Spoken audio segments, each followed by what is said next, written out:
मंजिलें बड़ी ज़िद्दी होती हैं, हासिल कहाँ नसीब से होती हैं, मगर वहाँ तूफ़ान भी हार जाते हैं जहाँ कश्तियाँ ज़िद पर होती हैं। नमस्कार दोस्तों, आप सभी का स्वागत है आपके अपने YouTube चैनल ज्ञान स्टडी LMP पर।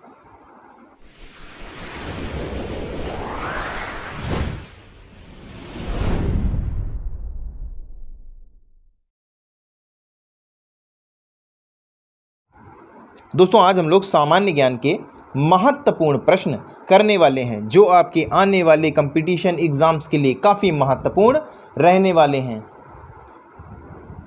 तो आइए शुरू करते हैं।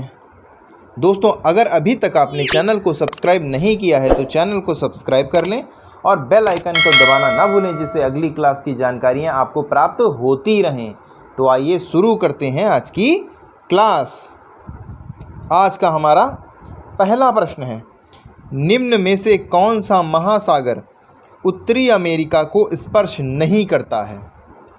आपके ऑप्शन है ए अटलांटिक महासागर, बी हिंद महासागर, सी प्रशांत महासागर, डी आर्कटिक महासागर। दोस्तों, इस प्रश्न के अगर हम उत्तर की बात करें तो अमेरिका को स्पर्श नहीं करता है उस सागर को, उस महासागर को बताना है। अटलांटिक महासागर उत्तरी अमेरिका को स्पर्श करता है, प्रशांत महासागर वो भी स्पर्श करता है और आर्कटिक महासागर भी करता है। नहीं करता है यानी तो हिंद महासागर उत्तरी अमेरिका को स्पर्श नहीं करता, यानी हमारा इस प्रश्न के अगर हम उत्तर की बात करें तो हिंद महासागर सही जवाब हो जाएगा। अगला प्रश्न है, पाक जल संधि समुद्री सीमा बनाती है भारत और किसके बीच, आपको बताना है। ऑप्शन है बांग्लादेश के बीच, मालदीव के बीच, पाकिस्तान के बीच, श्रीलंका के बीच। दोस्तों, इस प्रश्न की अगर हम बात करें तो पाक जल संधि समुद्री सीमा भारत और श्रीलंका के बीच समुद्री सीमा बनाती है, यानी हमारा डी ऑप्शन सही हो जाता है। दोस्तों, पाक जल संधि है तो आप पाकिस्तान को ना लगाइए, बहुत बच्चे अक्सर इस क्वेश्चन को गलत कर देते हैं, तो थोड़ा सा ध्यान रखिए। आइए अगले क्वेश्चन पर चलते हैं। अगला प्रश्न है, एक निश्चित आकृति में व्यवस्थित तारों का समूह क्या कहलाता है?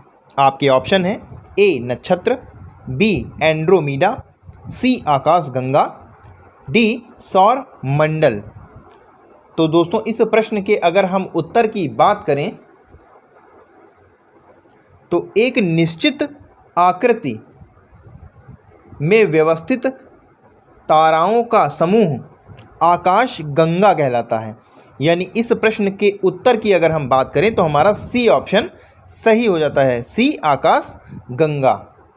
अगला प्रश्न है, नर्मदा नदी का उद्गम स्थल कौन सा है?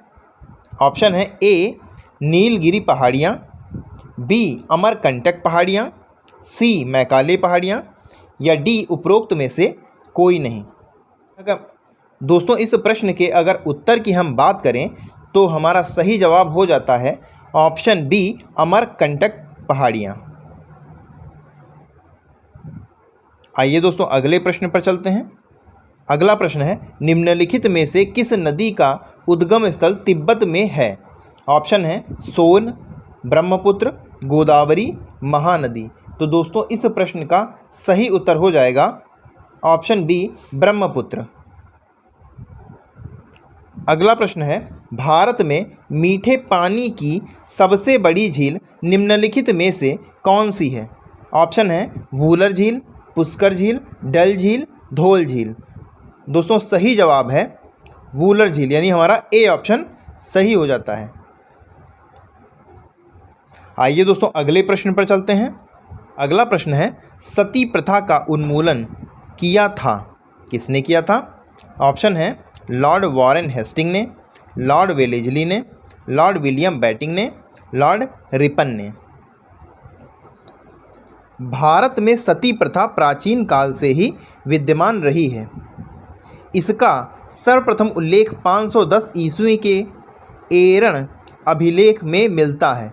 भारत में सती प्रथा शकों द्वारा लाई गई थी। गवर्नर जनरल विलियम बेंटिंक ने 4 सितंबर 1829 को रेगुलेशन 17 यानी नियम 17 द्वारा सती प्रथा को बंद करने का आदेश दिया था। यानी इस प्रश्न का सही उत्तर की हम बात करें तो हमारा सही जवाब हो जाएगा option C, Lord William Bentinck. आइए दोस्तों अगले प्रश्न पर चलते हैं। अगला प्रश्न है, भारत का संविधान बनाने के लिए गठित संविधान सभा के अध्यक्ष कौन थे? ऑप्शन है Jawaharlal Nehru, doctor Rajendra Prasad, doctor BR Ambedkar, KM Munshi. तो दोस्तों इस प्रश्न का सही उत्तर है डॉक्टर राजेंद्र प्रसाद, यानी बी ऑप्शन सही हो जाता है। अगला प्रश्न है, स्वतंत्रता प्राप्ति के पश्चात भारतीय राष्ट्रीय कांग्रेस का पहली बार विभाजन कब हुआ? 1956 में, 1969 में, 1971 में, 1973 में। तो दोस्तों इस प्रश्न का सही उत्तर है ऑप्शन बी, 1969। अगला प्रश्न है, मूल कर्तव्यों का वर्णन संविधान के किस अनुच्छेद में है? अनुच्छेद 51, अनुच्छेद 51A, अनुच्छेद 51B, अनुच्छेद 243। तो दोस्तों इस प्रश्न का सही उत्तर है ऑप्शन बी, अनुच्छेद 51A, यानी हमारा बी ऑप्शन सही हो जाता है। अगला प्रश्न है, राष्ट्रपति के चुनाव संबंधी विवादों का निर्णय कौन करता है? ऑप्शन है सर्वोच्च न्यायालय, संसद, मंत्रिपरिषद, लोकसभा और राज्यसभा। तो दोस्तों इस प्रश्न के सही उत्तर है सर्वोच्च न्यायालय, ए ऑप्शन सही हो जाता है।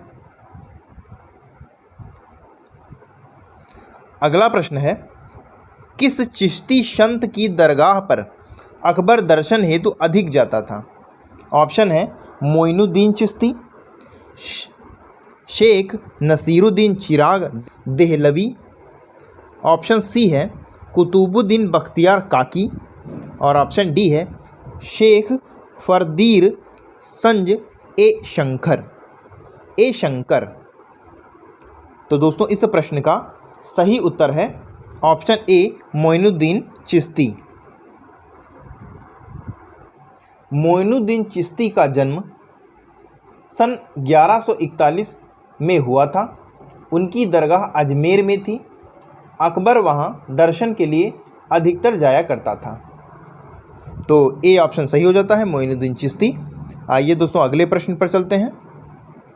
अगला प्रश्न है, सल्तनत में निम्नलिखित सुल्तानों में से किसने सर्वप्रथम अपनी राजधानी दिल्ली स्थानांतरित की थी? ऑप्शन है आराम शाह, बी बलबन, सी इल्तुतमिश, डी कुतुबुद्दीन ऐबक। तो दोस्तों इस प्रश्न का सही उत्तर है ऑप्शन सी, इल्तुतमिश। 1210 ईस्वी में दिल्ली का सुल्तान बनने वाला इल्तुतमिश ने 1236 ईस्वी तक शासन किया। वह ऐबक का दामाद व उत्तराधिकारी था। उसने सर्वप्रथम अपनी राजधानी दिल्ली स्थानांतरित की थी। अगला प्रश्न है, निम्नलिखित में से किस अधिनियम के द्वारा अंग्रेजों ने भारत में सर्वप्रथम परोक्ष निर्वाचन प्रणाली की शुरुआत की? ऑप्शन है 1909, 1861, 1867, 1892। तो दोस्तों इस प्रश्न का सही उत्तर है ऑप्शन डी, 1892।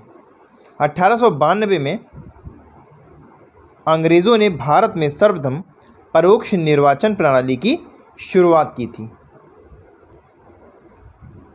भारत सरकार अधिनियम 1892 के द्वारा अंग्रेज़ों ने भारत में सर्वप्रथम परोक्ष निर्वाचन प्रणाली की शुरुआत की। दोस्तों आज के लिए बस इतना ही। कैसी लगी आज की क्लास कमेंट करके ज़रूर बताएं, और अगर अच्छी लगी हो तो लाइक करें। मिलते हैं अगली क्लास में, तब तक के लिए नमस्कार। जय हिंद, जय भारत।